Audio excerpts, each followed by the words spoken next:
Hello everyone मोर चेनेलर आरो এটা নতুন ভিডিঅ'লৈ আপোনালোক সকলোকে পুনৰ এবাৰ স্বাগতম জনাইছো। আশা কৰিছো সকলো ভালে আছে বুলি আৰু বৰ্তমান আমিও ভালে আছো। আজি আপোনালোকৰ কাৰণে লৈ আহিছো মাছৰ কণীৰ ৰেচিপি এটা আৰু মাছৰ কণীৰ ৰেচিপি সকলোৱে বনায় আৰু মই কেনেদৰে বনালো আপোনালোকক দেখাম। চাই থাকিব ভিডিঅ'টো শেষলৈকে আৰু শেষত জনাবলৈ নাপাহৰিব যে ভিডিঅ'টো চাই আপোনালোকৰ কেনেকুৱা লাগিল। তেতিয়াহ'লে বলক মাছৰ কণীৰ ৰেচিপিটো আৰম্ভ কৰোঁ আৰু কেনেদৰে বনালো আপোনালোকে চাই থাকিব শেষলৈকে।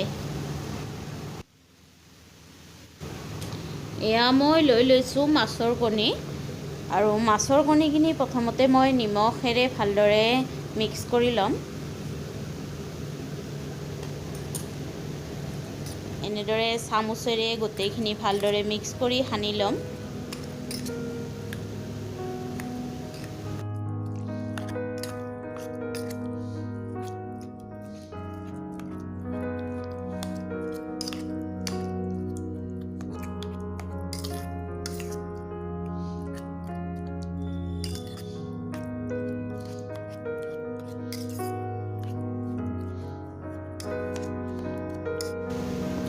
মই মাছৰ কণীখিনি ভালদৰে মিক্স কৰি ল'লোঁ আৰু এতিয়া মই কেৰাহীটোত মিঠাতেল অলপ গৰম হ'বৰ কাৰণে ৰাখি দিছিলোঁ আৰু গৰম হৈ গৈছে। এতিয়া মই ইয়াতে মাছৰ কণীখিনি এটা এটাকৈ দি ভালদৰে ৰঙচুৱা হোৱালৈকে ভাজি ল'ম।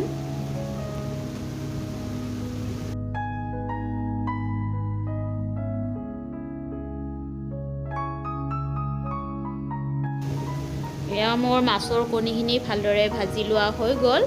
এতিয়া মই মাছৰ কণীখিনি ভালদৰে এখন প্লেটত কাঢ়ি ল'লোঁ আৰু ইয়াতে অলপ মিঠাতেল দি দিলোঁ। মিঠাতেলখিনি দিয়াৰ পিছত ইয়াতে পিঁয়াজ জলকীয়া দিম। পিঁয়াজ জলকীয়াখিনি অলপ সময় ৰঙচুৱা হোৱালৈকে ভাজি ল'ম।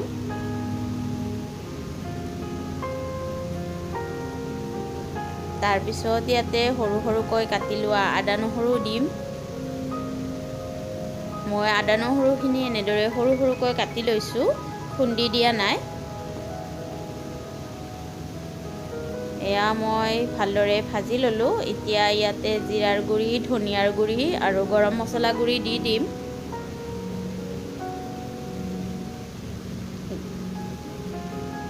মছলাখিনি দিয়া হোৱাৰ পিছত এইখিনি ভালদৰে মছলাখিনি ভাজি ল'ম।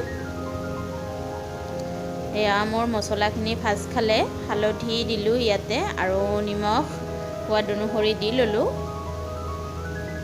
দি এইখিনি ভালদৰে লৰাই ভাজি ল'লোঁ।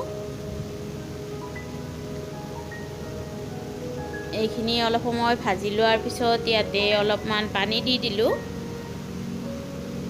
পানী দিলে মছলাখিনি জ্বলি নাযায় আৰু মছলাখিনি ভালদৰে সিজি যোৱাত সহায় কৰে।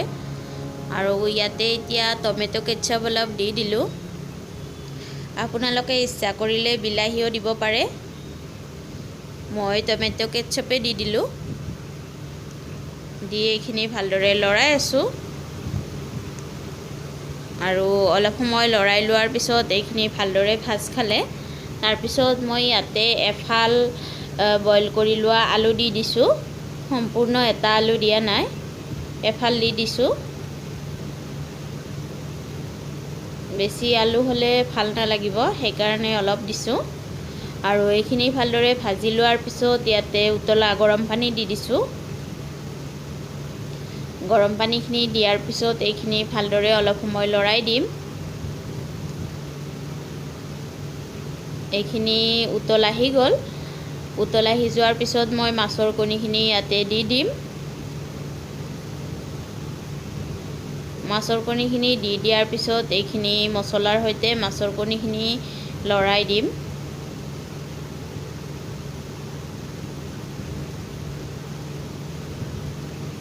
তাৰপিছত মোৰ মাছৰ কণীৰ ৰেচিপি ৰেডি হৈ যাব। অলপ সময় উতলাহিব দিম। সেয়া উতলাহি গ'ল আৰু গ্ৰেভি ধুনীয়া হৈছে আৰু কালাৰো ধুনীয়া হৈছে। এয়া মোৰ মাছৰ কণীৰ ৰেচিপি ৰেডি হৈ গ'ল আৰু আপোনালোকক এনেদৰে পৰিৱেশন কৰি দেখাই দিলোঁ প্লেটত। আৰু মোৰ আজি মাছৰ কণীৰ ৰেচিপিটো কেনেকুৱা পাইছে জনাবচোন। ভাল লাগিলে লাইক শ্বেয়াৰ আৰু ছাবস্ক্ৰাইব কৰি দিব মোৰ চেনেলটো। আৰু আপোনালোকে যদি এনেদৰে বনাই খোৱা নাই বনাই খাব আৰু কেনেকুৱা পাই জনাব বনাই। তেতিয়াহ'লে আজিলৈকে আহিছোঁ, এনেকুৱা নতুন নতুন ৰেচিপি ভিডিঅ' লৈ আকৌ লগ পাম। Bye bye.